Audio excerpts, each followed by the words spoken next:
All right, let's dive in. Today we're taking a deep dive into Dale Carnegie's How to Win Friends and Influence People. Oh, yeah, a classic. Definitely a classic. We're focusing on that first part where Carnegie gives us those fundamental techniques in handling people. Right, those core principles. It's almost like we're stepping into a lab. A lab for relationships. Exactly. Yeah. Not one with test tubes and Bunsen burners, but, a lab where we're experimenting with human connection. I like that analogy. And our experiment today is based on an excerpt from the audiobook read by Andrew McMillan. Yeah, his narration is really engaging. It really is. So we're going to pull out the real gems here, the stuff you could actually use in your daily life. Actionable insights. Exactly. And, Carnegie starts by talking about something we've probably all experienced. Yeah, what's that? People don't like to criticize themselves. Oh, absolutely, even when they know they messed up. Right. Even when they're clearly in the wrong, they find a way to justify it. It's fascinating. He actually uses the example of Al Capone the gangster. Can you imagine? Like even Al Capone Right. had to find a way to make himself feel okay about his actions. He also talks about Two Gun Crowley, another notorious criminal. Wow.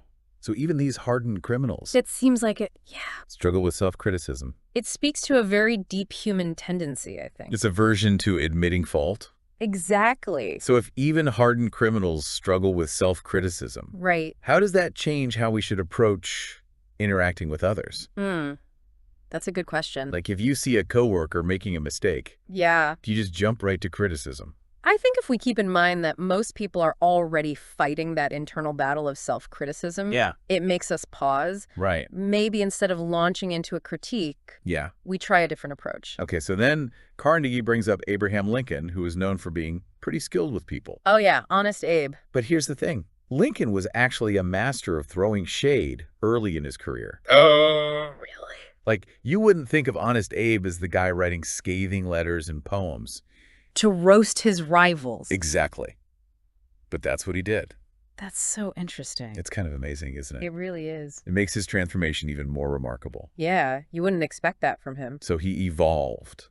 He learned to tame that critical voice. And became known for his ability to understand people. Not just criticize them. Right. It makes you think, if Lincoln had to actively work on managing his criticisms, maybe we all could benefit from taking a page from his book. Definitely a good reminder. Okay, so shifting gears a bit. Okay. Carnegie talks about this almost universal craving people have. What's that? What is that one thing that nearly everyone craves? The desire to feel important. You got it. And he says that using appreciation can be even more effective than criticism. Interesting. He even tells this story about Charles Schwab. Oh yeah, the steel magnate. Right? A super successful businessman who earned $1 million salary. Wow. Schwab believed in praising his team instead of constantly pointing out their flaws. I like that approach. So imagine how differently people respond when they feel genuinely appreciated. Versus when they're constantly criticized. Right. It's night and day. I bet people were much more motivated under Schwab. Oh, absolutely. Like, who wouldn't want to work for a boss who focuses on your strengths and celebrates your wins? Totally makes you feel valued. But here's the catch. What's that? Carnegie makes a distinction between appreciation and just plain flattery. Oh yeah, there's a big difference. Huge difference. Yeah. Appreciation is sincere. From the heart. Right. It's about recognizing something genuinely good. Flattery is just surface level, almost manipulative. Like you're trying to get something out of someone. Exactly. And it's usually pretty obvious when someone's being insincere. Oh yeah, you can totally tell. Just like those imitation designer bags. I see what you mean. Looks flashy at first, but you know it's going to fall apart. Right, it's not the real deal. Carnegie actually tells this hilarious story about the German Kaiser to illustrate this. Oh, I love his stories. Me too. This little boy wrote him a fan letter. A fan letter to the Kaiser. Well, let's just say it made quite an impression. What happened? The Kaiser ended up marrying the boy's mother. Wow. Talk about making an impression. Right. It's definitely not the typical thank you note outcome, That's for sure. but it highlights the power of a genuine connection. Yeah, sincerity goes a long way. So thinking practically, what are some simple ways we can incorporate sincere appreciation into our lives? Good question. Not saying we're all aiming to marry royalty, but, It doesn't have to be anything grand. Right. Think about the people you interact with daily. Yeah. Maybe it's thanking a coworker for their help, letting a friend know you appreciate their advice, Yeah. or simply telling your family you're grateful for them. Those little things. Exactly. Those small acts can have a huge ripple effect. It's about making those around us feel valued. Right. Which goes back to Carnegie's main point about people wanting to feel important. Exactly. Everyone wants to feel important. He tells a story about a Connecticut attorney who, just by complimenting an older relative's house, Oh, yeah, I remember that story. ended up having this incredibly meaningful conversation with her. It wasn't about the house itself. Right. It was about tapping into her feelings and memories tied to that home. He made her feel heard. And that opened up a whole world of connection. It's fascinating how something so simple can create such a powerful shift in an interaction. It really is the little things that matter. Absolutely, and that's just the tip of the iceberg. There's so much more to explore in Carnegie's work. Exactly, we've only just scratched the surface. I'm excited to see what other gems we uncover. Me too. Stay tuned for the next part of our deep dive. Can't wait. All right, so we're back, and we're diving deeper into Dale Carnegie's How to Win Friends and Influence People. Yeah, uncovering those strategies that are almost like cheat codes for human interaction. Exactly, like those little secrets to connecting with people on a deeper level. And we're picking up right where we left off. With the idea of making people feel important. Right, because everyone wants to feel like they matter. And Carnegie tells this amazing story about a man named Jim Farley. Oh, yeah, the guy with the incredible memory for names. 50,000 names. Can you imagine? That's mind-blowing. I can barely remember what I had for breakfast. Me too. But it wasn't just rote memorization for Farley, was it? No, not at all. He understood that a person's name is more than just a label. Right, it's tied to their identity. That individuality. And he used this insight throughout his career to build relationships and achieve success. He even used it as a kid to get other kids to help him gather food for his rabbits. How did he do that? He promised to name the bunnies after them.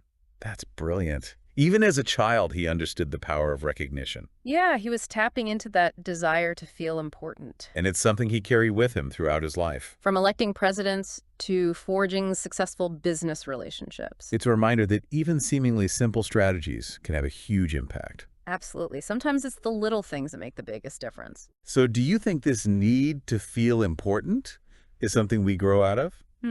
That's a good question. Like, are powerful people immune to it? I don't think so. Carnegie argues that even the most successful people still crave that recognition. Okay, so it's not just something we need when we're starting out. No, it seems to be a fundamental human need. He tells this story about how Andrew Carnegie, the steel magnate, was competing with another businessman named George Pullman over a contract with the Pennsylvania Railroad. High stakes. Pullman thought he had it in the bag because he named one of his fancy sleeper cars after the president of the railroad. Makes sense trying to appeal to his ego. But Andrew Carnegie, being the savvy guy he was, went a step further. What did he do? He named an entire steel mill after the railroad president. Whoa, talk about one-upping the competition. Right. And it worked.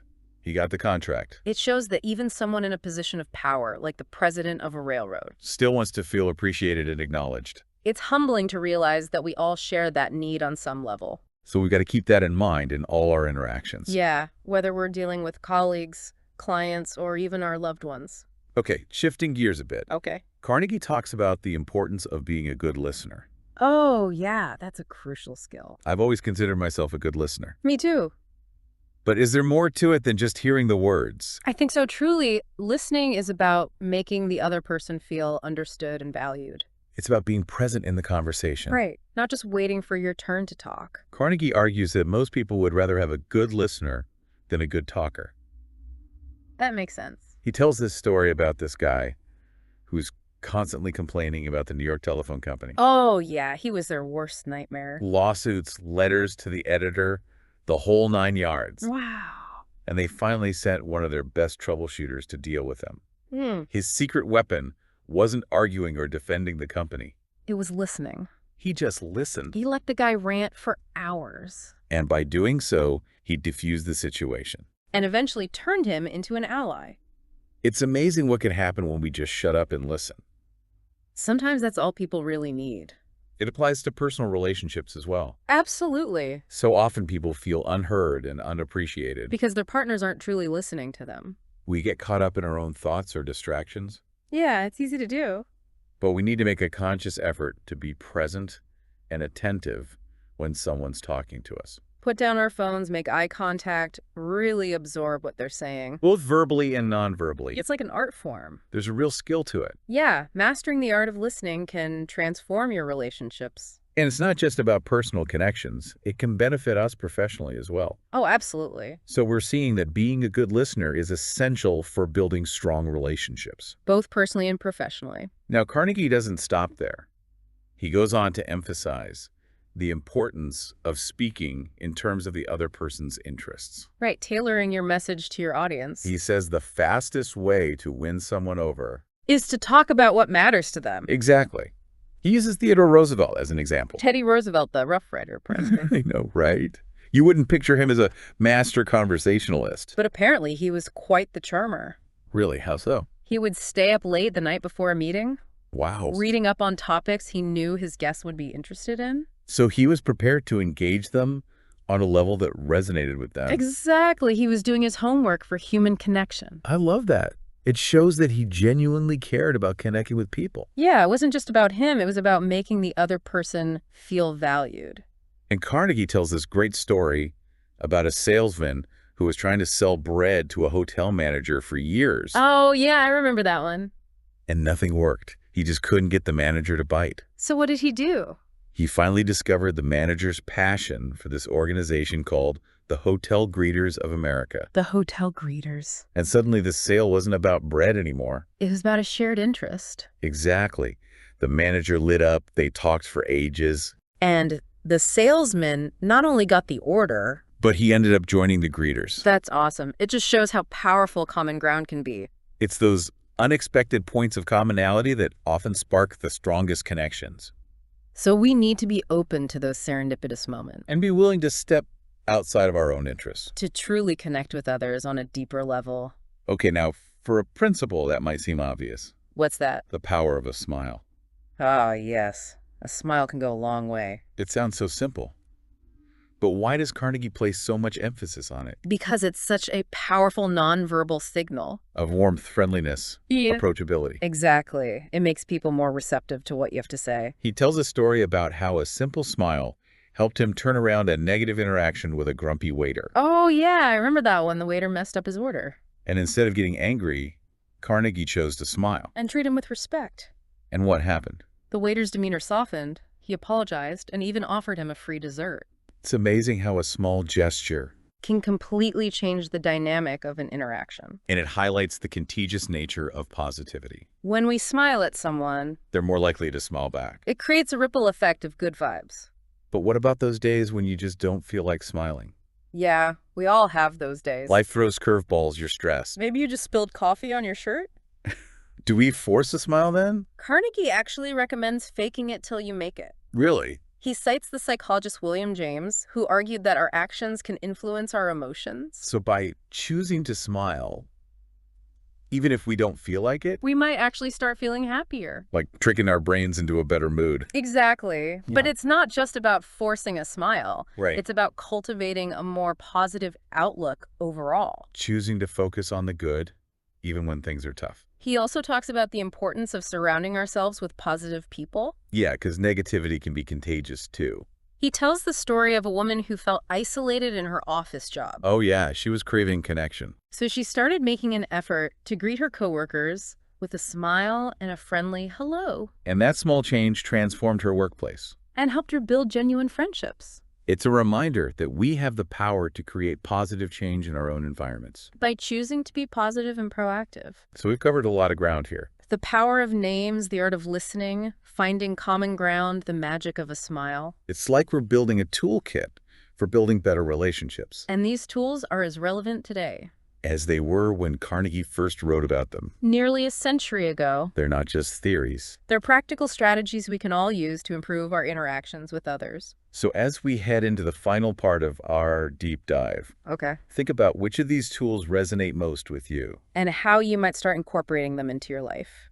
And we're back for the final part of our deep dive into Dale Carnegie's How to Win Friends and Influence People. It's been quite a journey exploring these timeless principles. It really has. We've uncovered so many practical tips for building those better relationships. And I think this last section really gets to the heart of it. Oh, yeah. How so? It dives into the nuances of making people feel genuinely appreciated. Right, which, as we've discussed, is like a magic key to unlocking those deeper connections. And Carnegie uses this really interesting analogy. What's that? He compares sincere appreciation to legal tender that all souls enjoy. I love that. It's like this universal currency that everyone values. Exactly, and it doesn't have to be these grand gestures, you know? Right. It's often those small, everyday acts of appreciation That make the biggest difference. He gives this example of like if a waitress brings us the wrong order at a restaurant. Yeah, instead of getting frustrated.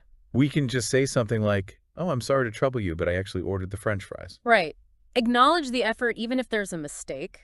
It shows respect. Makes the other person feel valued. And Carnegie argues that these small courtesies are more than just being nice. He sees them as signs of good breeding. Like a mark of good character. Yeah, of a truly considerate and refined person. It's about cultivating that mindset. Of respect and consideration. In all our interactions. Now, here's a story that I think really showcases the power of appreciation. Okay, let's hear it. Carnegie talks about this man named Hall Caine, who became one of the wealthiest writers of his time. Hall Caine, wasn't he a contemporary of, like, Dickens and those guys? Yeah, but he actually started with very little formal education. Really? I didn't know that. He was the son of a blacksmith and only had about 8 years of schooling. Wow, so he really came from humble beginnings. But he was a huge admirer of this famous poet named Dante Gabriel Rossetti. Dante Gabriel Rossetti. Now, that's a name I haven't heard in a while. So he was a total fanboy. He was, and he wrote this essay praising Rossetti's work. And sent it to the poet himself. Bold move. And guess what? What happened? Rossetti was so impressed with the essay It was. that he invited Caine to London to be his secretary. Wow, so that one act of appreciation Changed the course of his life. it gave him access to the literary world. And helped launch his writing career. That's incredible. It's like a real-life Cinderella story. It really is. It shows how one genuine expression of appreciation Can open doors and create opportunities. that we never could have imagined. And it goes back to that idea of recognizing the unique talents and qualities in each individual. Which Carnegie emphasizes throughout the book. He tells that story about a shy boy named Chris in his arts and crafts class. Oh, yeah. Chris was one of those students who often got overlooked. The quiet kid in the back of the class. But Carnegie saw something special in him, recognized his potential. And what did he do? He invited him to join his advanced class. Which was a huge honor. Chris was so moved he could barely hold back tears. It's a beautiful reminder that we all have something unique to offer. And that even small acts of recognition can make a world of difference. It all goes back to that core desire to feel important and valued. Carnegie even went so far as to post a sign in his classroom that simply read, "You are important." I love that.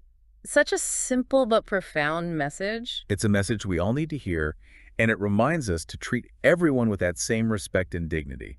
No matter who they are or where they come from. But let's be real, not everyone is easy to appreciate. That's true. What about those people who have a bit of an inflated ego? The I'm better than you types. How do we deal with them without stooping to their level? Carnegie warns against getting sucked into their game. Right, because that's what they want. He says the best approach is to acknowledge their perceived importance and move on. So not feeding their ego, but recognizing that their behavior might stem from insecurity. And choosing not to engage in that power struggle. Choosing the high roads. Sometimes simply making them feel heard. Can disarm their defensiveness and lead to a more harmonious interaction. It's about finding that balance between being assertive and being compassionate. Okay, now for a final principle that really resonated with me. I'm all ears. Carnegie talks about the importance of showing genuine interest in other people's hobbies and passions. Yeah, he tells that story about a judge who loved to breed dogs. He was passionate about it. And this guy who was trying to secure a landscaping contract with the judge, He'd do his homework. he learned about the judge's love of dogs. And strategically steered the conversation towards the judge's prize-winning pups. Smart move.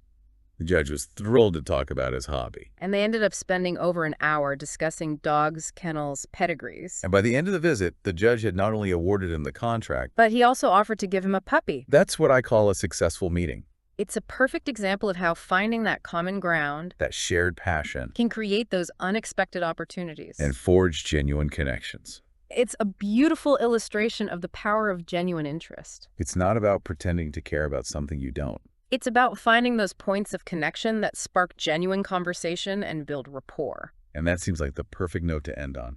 I We've covered so much ground in this deep dive into Dale Carnegie's How to Win Friends and Influence People. From the importance of appreciation to the power of listening. The magic of a smile. The art of finding common ground. These timeless principles offer practical strategies For building those better relationships. in all areas of our lives. It's been an absolute pleasure exploring these ideas with you. The pleasure was all mine. And the beauty of it is that these principles are timeless. They're just as relevant today as they were when Carnegie first wrote about them. Nearly a century ago. And they're not just for certain types of people. Or specific situations. They're tools we can all use To create more positive and fulfilling interaction. in every aspect of our lives. So as you go about your day, remember to apply these principles. Make that conscious effort To show appreciation. to truly listen To find that common ground. and to approach every interaction With that spirit of kindness and respect. You never know what amazing connections and opportunities might be waiting just around the corner. And that's a wrap on this deep dive into how to win friends and influence people. Thanks for joining us. And we'll see you next time for another fascinating exploration of knowledge and ideas.